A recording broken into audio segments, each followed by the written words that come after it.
All right, folks. I am playing the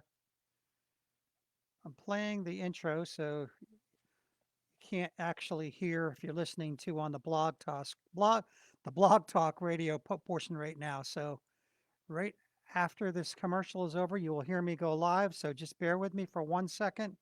I got some interesting stuff to show you here tonight. So just give me a second. Let me grab some photographs.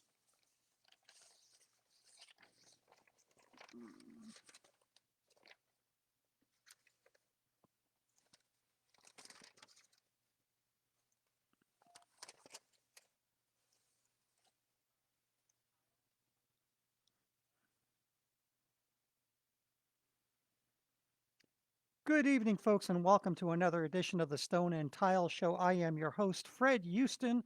And okay, folks, I've got a really interesting topic that we're going to discuss tonight. Something that I've been researching over for a little bit of time. And I actually spent a whole day the other day looking at some YouTube videos. So if you've seen my Facebook post, you've seen some of the photographs that I posted there. Also, I am doing this live on Facebook. So folks that are out there, that want to go over and actually see me and see this ugly face and watch me do the show, you can hop on over to my Facebook page. It's just go to Facebook, type in Stone Forensics, and there should be a live feed in there somewhere. So this is a first for our show. As I had mentioned on previous shows, we are approaching 100 shows. I think I'm like 4 or 5 shows away. So anyway, what I did for this show, we're preparing for this show, as I had mentioned, is I've been watching a lot of these videos on ancient stone technology. And that, in other words, everybody's heard the pyramids, everybody knows about the pyramids and how that's a big mystery. And whether you believe aliens built them or some kind of, there's all kinds of theories for the actual pyramids themselves. We're not really going to discuss that. What interests me more than that is some of the artifacts and some of the structures with inside the pyramids that are extremely interesting. So if you're on Facebook and you're watching me on Facebook, yeah, feel free to comment and ask any question you want in there. I'm not an expert on this topic, but it does interest me, and I've written 3 pages, 3 whole pages of notes here on some of the things I found extremely interesting when it comes to some of these things. The first thing I want to mention is that there are some large boxes, coffins, if you will. Like, what do they call them? Sarcophaguses, I think they call them. And some of these are extremely large. And when I say extremely large, some of them are as big as 30 feet with lids and everything, all carved out of a solid block of granite. We're not talking soapstone here. We're not talking marble. We're not talking a soft stone. These are carved out of granite. And the belief is that these things were carved prior to what they call the Egyptian uh, dynastic periods, which, to give you a little bit of background here, the dynastic period when they believe the pyramids were built were somewhere around, let me see what I have here, 2920 to 2575 BC before Christ. So that's a long time ago. But because of what they found in these pyramids. For example, this box. I'm going to show you a photo of this box here in a minute. If you're on Facebook, obviously, if you're listening to me on the blog, you're not going to be able to see that. But these things were carved out of a solid block of granite. Some of them being 30 feet, but the angles on them are perfect.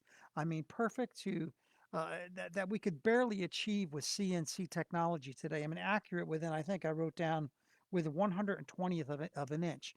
If you look inside these boxes inside where the sides meet. Now remember, this is all carved out of one piece. This isn't like two pieces put together, is incredibly accurate. I mean, just incredibly accurate. The outside of some of these boxes are highly polished. I mean, polished to a mirror finish. And you guys that do granite restoration know how difficult that can be with our modern tools and modern technology. Can you imagine what it was like then? A lot of these artifacts that I'm going to talk about, they believe pre were actually before the building of the pyramids, and that these boxes were actually uh, built way before, something like almost 12,000 years ago. As a matter of fact, those of you familiar with Stonehenge, there's some recent uh, scientists out there that believe Stonehenge is actually older than it actually is believed to be. In other words, somewhere around 12,000 years old. Now, to give you some kind of perspective of how old that is, that was before the wheel was invented. That's before any kind of turntables were invented. So there's a lot that we didn't know 12,000 years ago. Yet they had the technology to be able to construct and build some of these things. And let me just hold up, for those of you that are on Facebook and are watching me, I'm going to hold up a photograph here, and this is a photograph of a sarcophagus or a box that I was talking about. These perfect angles. You see these perfect angles here? This is granite or basalt, highly polished.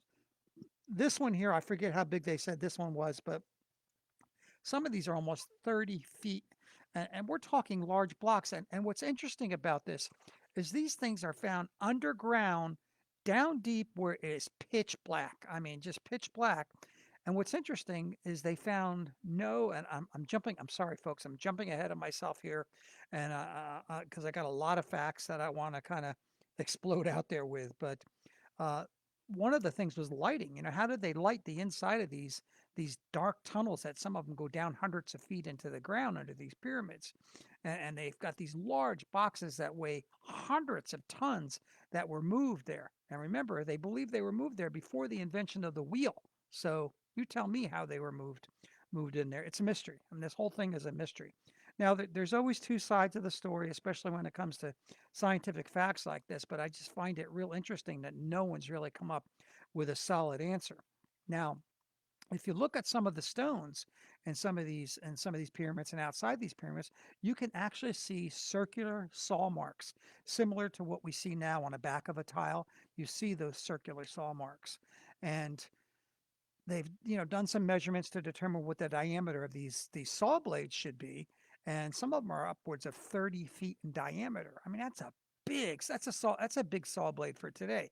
They exist, but you can imagine we're talking 12,000 years ago, a real long time ago. So it's really interesting. And if you stay tuned, I'm going to give you some information on some books and some videos that you need to check out on uh, on on YouTube if you want to see some of this stuff. But it's fascinating. If it really interests you, you do like I did and sit on YouTube and watch one and end up watching them all day long, and just the different theories of how these things were constructed. So actually, diamond saw blades and diamond tools were believed to existed as far as 12,000 years ago. Assuming you don't believe in the alien theory. Perfect straight cuts, circular patterns on the outside. But what I found real interesting was they found numerous core holes. And I'm going to show you a photograph again if you're watching on Facebook or watching this a little bit later on Facebook. This is a photograph I got off the internet, and I've also posted this on my Facebook page. And you can see this one here is drilled with our modern day diamond core bits, and you can see it's pretty good. But look at this one here. This hole was believed to be drilled 12,000 years ago. And, did they do this with rocks, just pounding on them? I doubt it. I doubt it very much. So there had to be some advanced technology that existed. Now, what's interesting about these core holes, if you look at our core bits today, they drill a core bit that has the same diameter from the top to the bottom. A lot of these core holes that were drilled back in that time actually start out wide and they taper down. So, I mean, none of our drill bits can do that today. Our core bits, I should say, should do that today. So it's just interesting.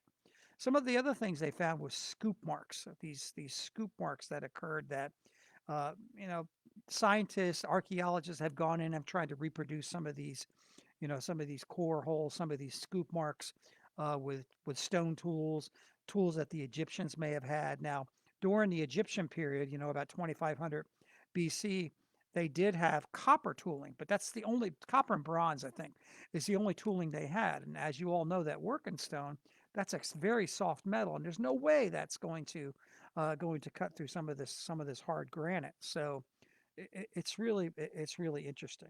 Let me go through my notes here and see what else we have here. And by the way, if anybody wants to comment on any of this or has some interesting facts to share, especially if we have any archaeologists listening in the audience, it'd be really interesting to hear your side of it. The telephone number, the call-in number is 323-870-3968. That's 323-870-3968. And of course, if you're on Facebook, you can always comment in the comment picture below there and ask a question. I don't know if I'll know the answer. Again, I'm not an archaeologist. I'm only going by what I've seen as of this new hobby of mine, looking into some of the ancient stonework. But anyway, there are, in addition to what I've just mentioned, there are what we call obelisks, these really tall things similar to what you're familiar with would be the Washington Monument in Washington, D.C. That's an obelisk. But some of these obelisks weighed over 1,000 tons, all made with one piece, by the way. The Washington Monument is not made with one piece, but these were one piece. Some of them estimating to be almost 100 feet high.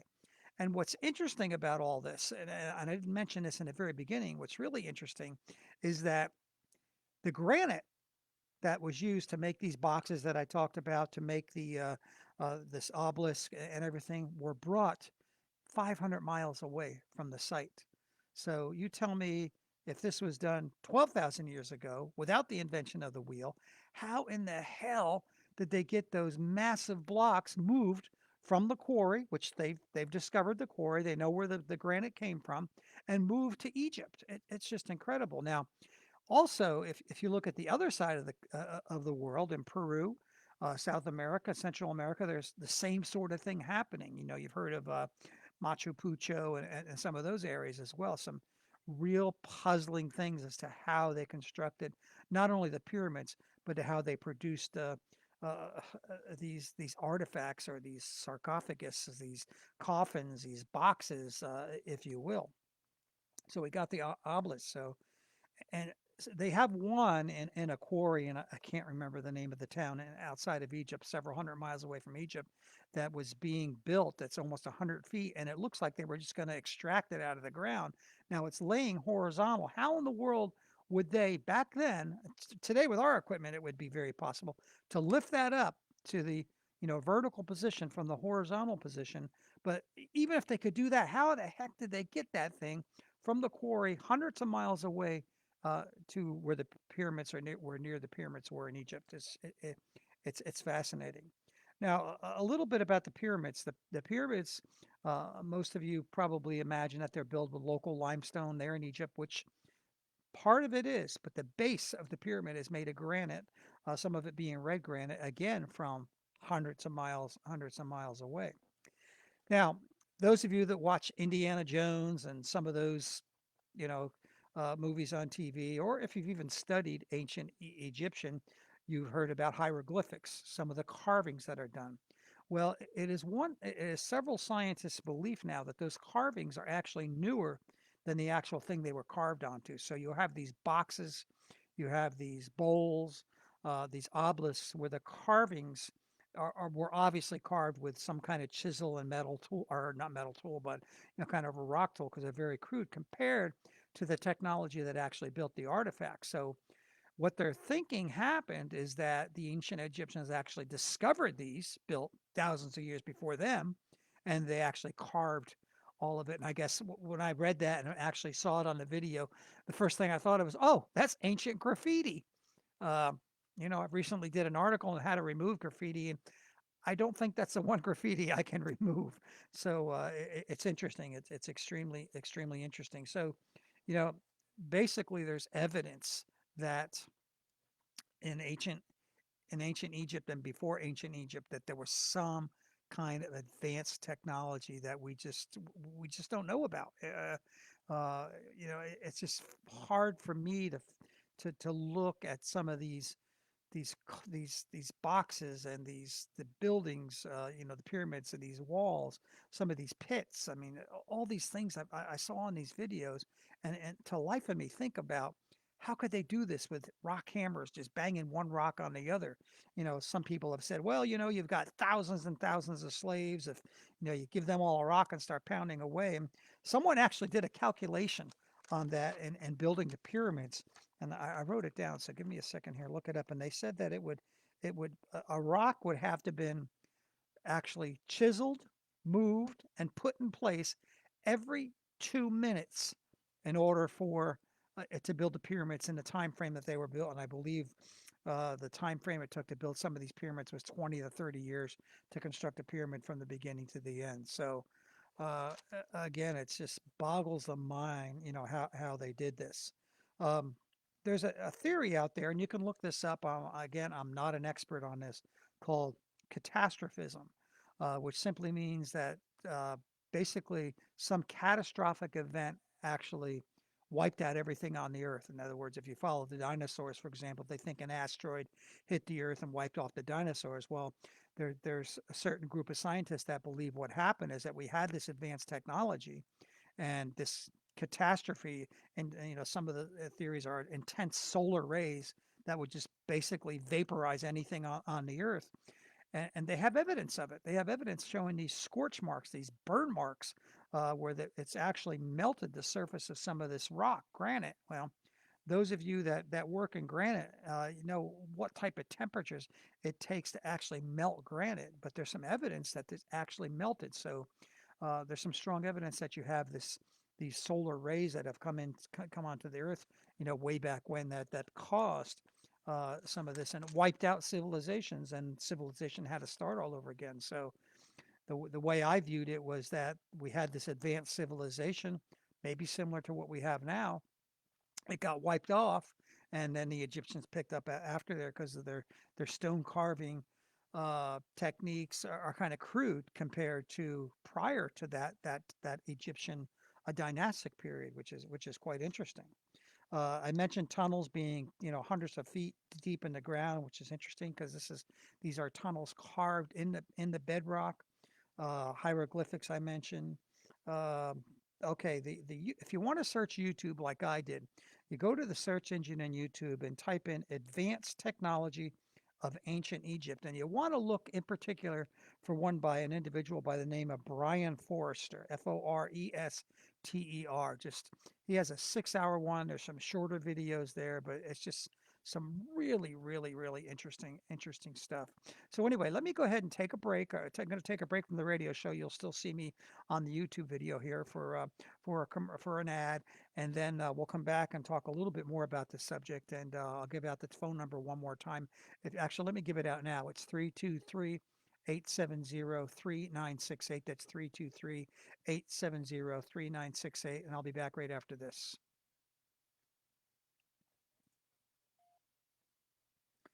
Okay, folks, if you're listening via Facebook, you won't hear me on the blog, but you'll hear me on Facebook. So just give me a couple of seconds here for this commercial to air, and then I'll be back on the podcast right here in a second.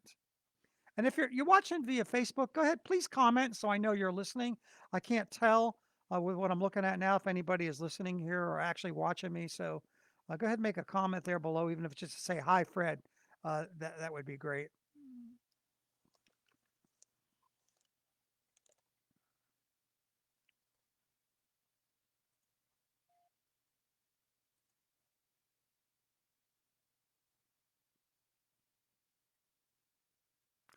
Alrighty, folks, we're back. And again, the phone number is 323 870 3968. And we're talking about uh, technology that we think must make much more advanced back in ancient times. I mean, ancient times being pre-Egyptian dynastic period, which is 12,000 years ago. I don't know about you, but that's a long, long, long, long time ago, before metal tools were involved, before ancient, a lot of the things we know about when we watch these Egyptian movies, way before that. Uh, Now, some of the other things, and this is really interesting too, if you ever have an opportunity to go to Cairo in Egypt, check out the Museum of Cairo. They have these bowls and pots that were made that were just, I mean, just unbelievably perfectly balanced. Some of them were extremely thin, and I wrote down somewhere, I'll have to find it, of how thin some of these pots were. And can you imagine doing that with stone tooling? It's just impossible. Now, you're going to say, well, that could just be a fluke. They maybe found one or two.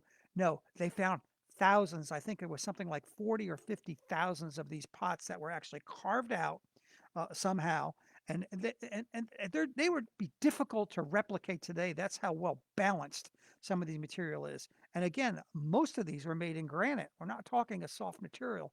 We're talking a very hard granite. And I see Anthony has up watching us on Facebook. Hi, Anthony. We're going to be interviewing him on Friday, so stay tuned for that as well. Um, Let me read my notes here. Oh, so these bowls obviously look like they were turned on lathes. There's markings that look like they were made on a modern lathe, but some of these bowls and vases, if you will, are thousands of years old. I mean, literally, 8, 9, 10, as far back as 12,000 years old. It's just it boggles my mind, and if I sound excited about it, that's why, because it's just unbelievable.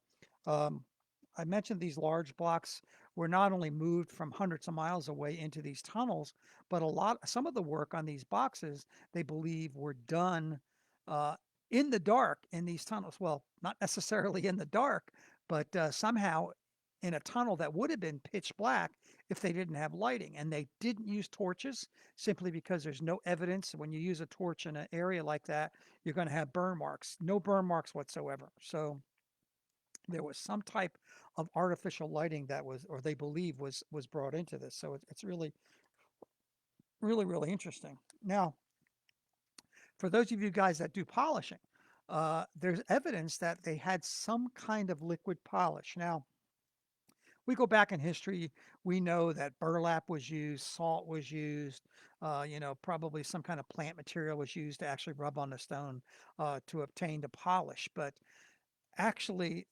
that's not what it didn't exist back then. So, they don't know. Although they did find areas that were highly polished granite boxes that had some type of drip marks indicating that some kind of liquid dropped down off the top of these boxes.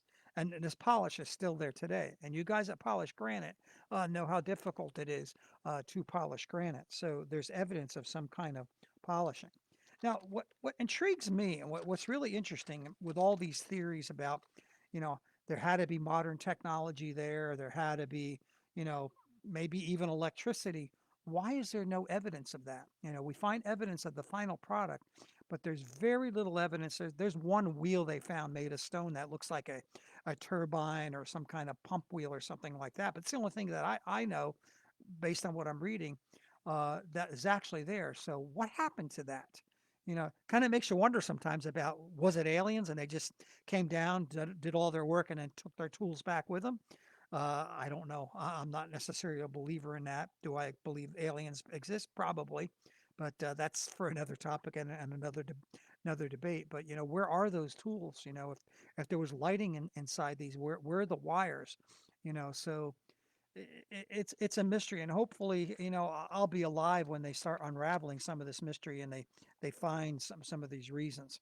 All right, if you want to call in 323-870-3968 and make a comment on this topic, because I just think it's fascinating. If you want to make a comment, which a couple of you have already have, Anthony and Kevin on Facebook here, go ahead and do that as well. It's just interesting. We've heard of the city of Atlantis that is believed to exist by some scientists, others not. So, you know, oh, by the way, if you want to check out this box, let me hold it up one more time on Facebook. This perfect box, believed to be 12,000 years old. Or if you want to check out, the drill, the core holes. And by the way, some of these core holes were humongous. I mean, huge core bits that we don't even have today. Core bits that that large. So interesting. But type in this word here. It's called, and I'm probably botching up the pronunciation of this, but it's called the Serapeum. Serapeum.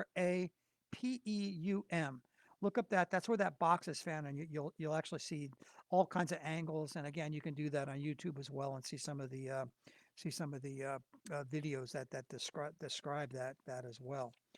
Okay, so let me just look at my notes here and see what else I want to talk about when it comes to this. It's just, I mean, I was frantically writing notes down and saying, "God, this is going to be an interesting topic." I talked about the bowls.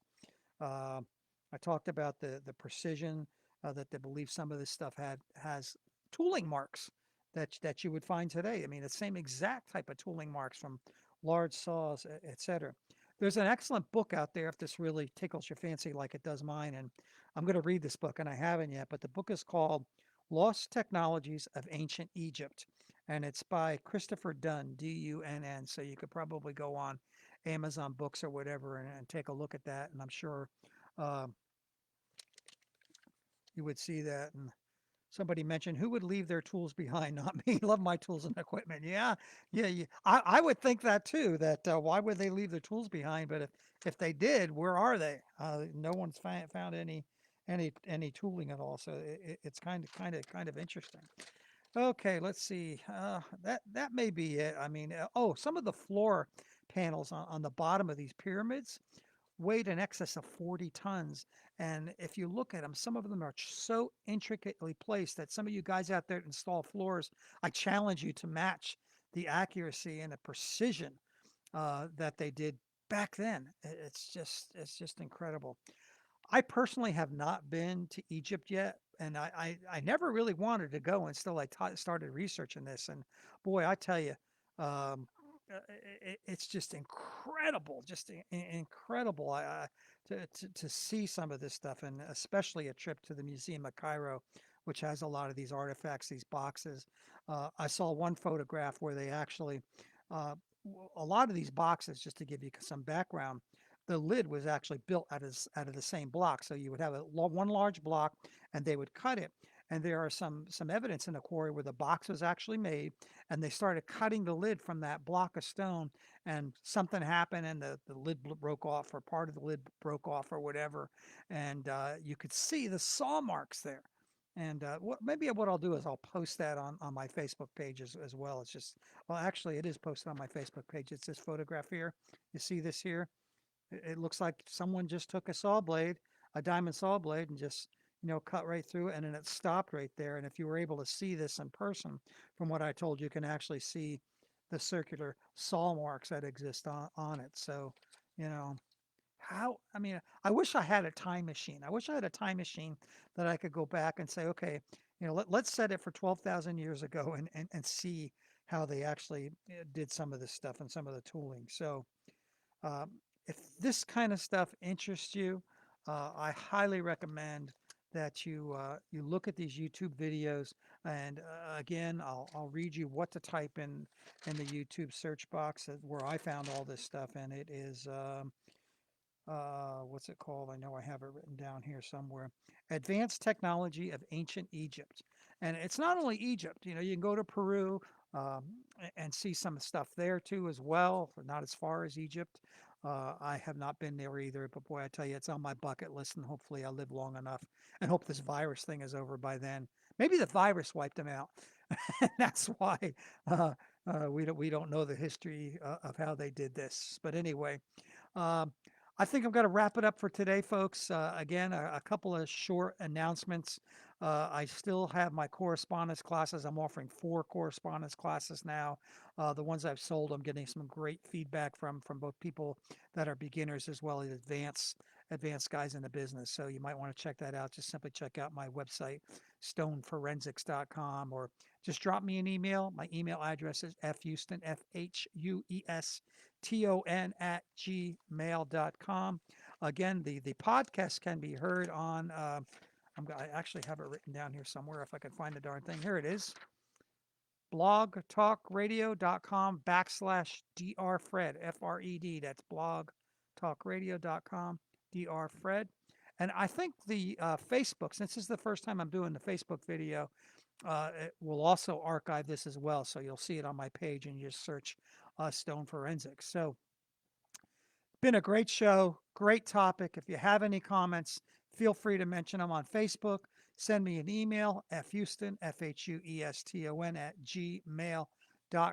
And we'll see everybody next week at 6 p.m. Eastern Time, 3 p.m. Pacific Time. And I hope you enjoyed this little, uh, you know, delve back into history, deep ancient history. So, see everybody next week. Alrighty, folks, I just ended the Facebook video, so I'm going to continue on here for just a